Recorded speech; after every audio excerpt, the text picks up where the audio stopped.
Next thing here, the art production on the terrains was incredibly manpower intensive. You guys have seen the terrains, I've told you about cityscape and those sorts of things. But the other thing that we do in Heroes 1 and with the same terrain creation technique in Heroes 2 was using what's called texture splats. So instead of using satellite imagery like all the games do now, which is something that, again in hindsight, we should have done, we used hand-placed texture splats that were laid onto the terrains. As I say, the terrains wasn't ready till 30 months. And the terrains themselves were pretty much done in the last year of the development of the game. From that point in June 2008 until June 2009 was when all the terrains pretty much got done and got polished to the level that they were shippable. We now look at the terrain texturing. This is London. The inner square here is a 16 by 16 kilometre section of playable area. The outer area is it's area that you can view, you can see it, but you can't fly over it, you can't interact with it. You see where the arrow is, we're going to zoom in on this area. Basically, as we get rid of the outer area here, we're going to zoom in. And so you see there's a little park there. So actually over on the corner here, this is Buckingham Palace here. This is this kind of park near it. Actually, we'll go back out just for a moment. Because this is kind of central London down here. We're going to zoom in here on this park. So we zoom in again, you see that square kind of gets a bit bigger. This is that park, and this is one texture splat. And basically the artist placed these texture splats over the entire 16 by 16 kilometres. So we'll go back out again and have a look at the size of the area, and then we'll go back in and see one of these things. And you can see that it's a lot of hard work. One of the things the artists were able to do, ultimately, with the tool, when we made sort of, when we were finally making usability improvements to the tool, is that they could grab a section of a block, and it was called map blocking. They could grab a block and kind of turn it into a primitive and paste that around. But in cities like London and Berlin, where you don't have a strict grid that you can stick to, that wasn't practical. So all the inner sections of the city here, where it isn't grid-based, basically it had to all be done by hand, all of them unique. You can even see, like down here, see the little paths in the park and individual dark shadows under each of the trees. They're all placed by hand. The artists did this, over and over, and it's no wonder that they kept quitting until the tool got good. But this shows you basically a sort of an X-ray view of the layers of the splats. We didn't actually have this view later on, until later on in the development. Basically, what it shows you is how many layers there are. The red areas are, I think, 8, 9 or 10 or more layers. The green areas are 5 layers. So even when it's green, there are 5 of these textures overlapping. Where it's red is the areas where we're telling the artist, you're going too hard here, you need to pull back on the number of layers. So you can see the sorts of depth of these layers that they were working with. Design. So it's the last of the departments here. Basically, technical issues with a game are solvable with money and time. The project at that point is going to be late and it's going to be over budget. But there's a quote saying, nobody cares if you play it as long as it's good. But when the game does come out, ultimately, it has to deliver.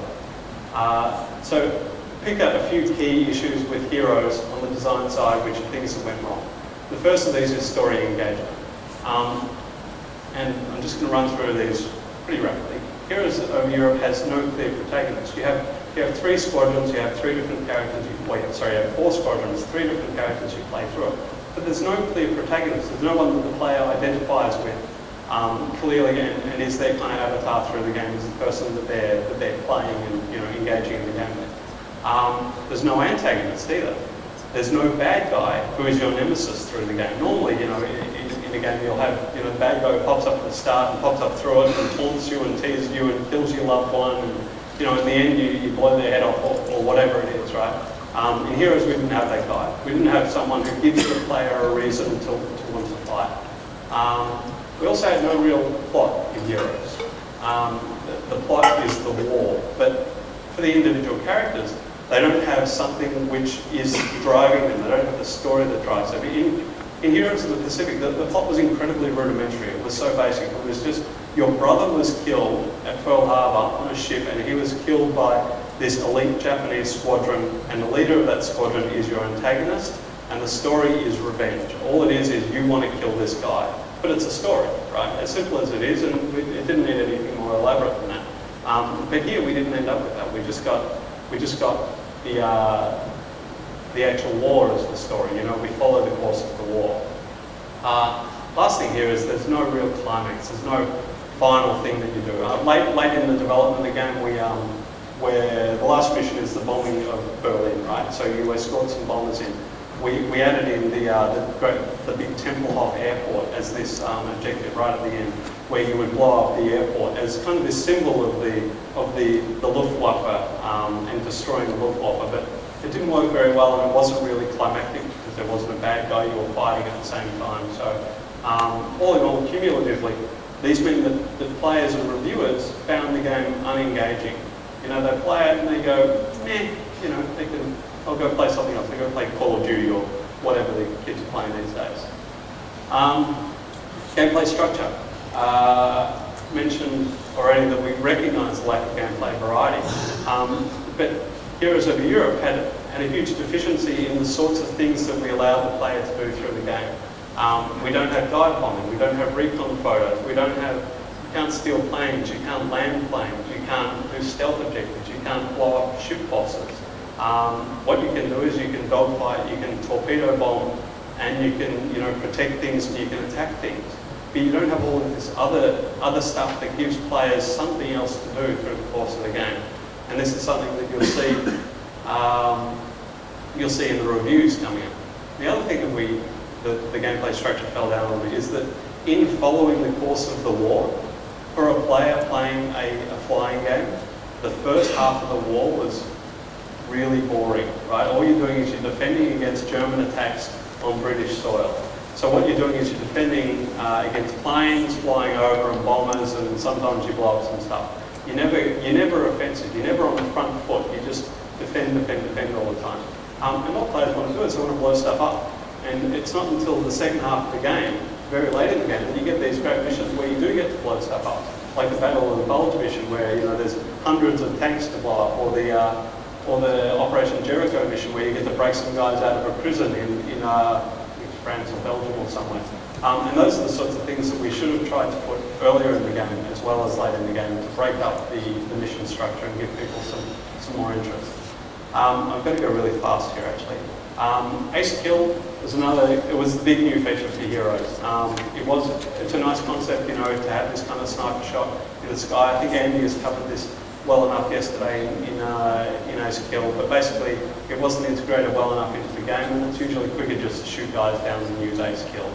And there's only one objective in the entire game where you actually have to use it to complete the objective, not counting the training.